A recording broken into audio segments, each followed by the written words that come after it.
My startup just made a first acquisition, and it's not a product, it's a media asset.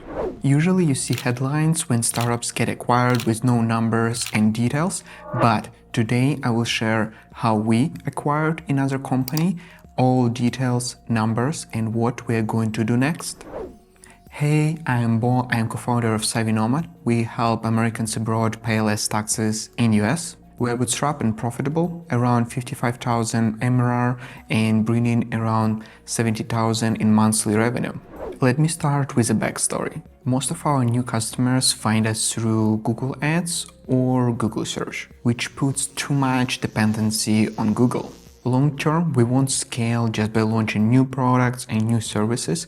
We will scale by owning and scaling distribution. For us, it means newsletters, YouTube channels, blogs, some other products and services. We did start our own YouTube channel, but growing from zero takes time. Because we are profitable, we can also buy small assets and learn faster. I also share our acquisition channels, detailed metrics, monthly reports, and occasional deep dives in my newsletter. So if you want to know everything and learn faster, check link in the description. Let me start with a failed acquisition that defined our path. 4 months ago in Brazil, I was waiting for a bus and I just decided to scroll acquire.com and look what is for sale, and I found that the biggest newsletter in our niche, digital nomads, remote work, nomad cloud, was up for sale. The price was within the reach, so we reached them out. We decided to buy 3 ad slots to test. We saw no trackable conversions, signups, and we were suspicious because we saw a revenue spike just before the sale, and we saw that every newsletter was stuffed with 5 advertising slots.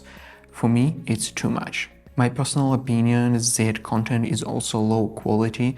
It was written by a low-paid content writer with some ChatGPT-like content. I just was not a fan of it. Other buyers were willing to pay more, but we decided that for us it's too risky and decided to pass on this opportunity. Saying no helped us to define what we want to buy or build next. I decided that I want to launch own newsletter for Americans expats abroad. I drafted a plan, value proposition, content that I want to see in this newsletter and that I think will be valuable for our target audience. Then the right opportunity knocked. Around that time, Mike, the person that we collaborated in the past in advertising and we hired part-time to launch our own YouTube channel, he reached us out that he wants to sell his newsletter Nomad Deals because he was struggling to monetizing and he wanted to focus on other activities, channel and businesses. We ran due diligence, including poll for audience, where are they from, how much money do they make, etc, etc. Engagement looked strong and list hygiene was clean. When we were discussing details, newsletter had around 3,900 subscribers and open rate was more than 40%, which is great. We agreed on next terms. The total price was $3,000 and we split it into 2 payments. $2,000 paid immediately and then $1,000 if a brand would be successful. We were concerned that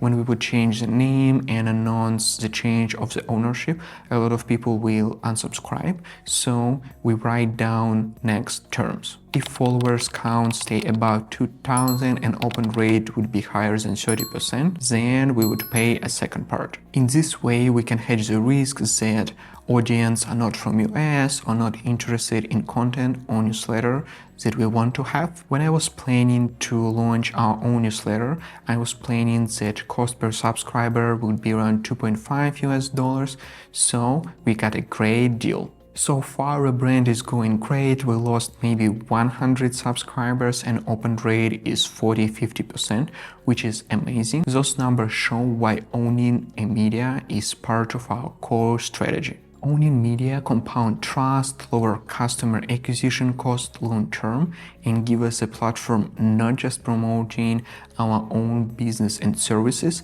but launching new products and businesses in the future. On a personal note, it feels like a level up, not just a kid playing with startups, but we are doing M&As, we're acquiring other companies' products.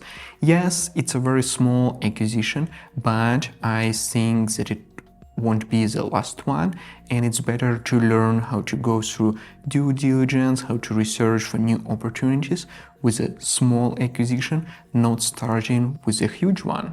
So where do we go from here? We're actively exploring more acquisitions, newsletters, YouTube channels, blogs, some products and services for relevant audience. If you know somebody or if you are selling, reach me out, I will be happy to discuss. This is how I plan to build empire around business. And if you want to follow the build in real time, here is how to stay close. On this channel, I share a real story behind me building and scaling my startup.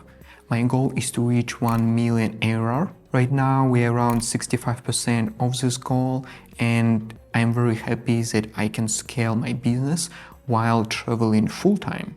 If you like this video, like it, don't forget to subscribe to the channel, and see you in the next one.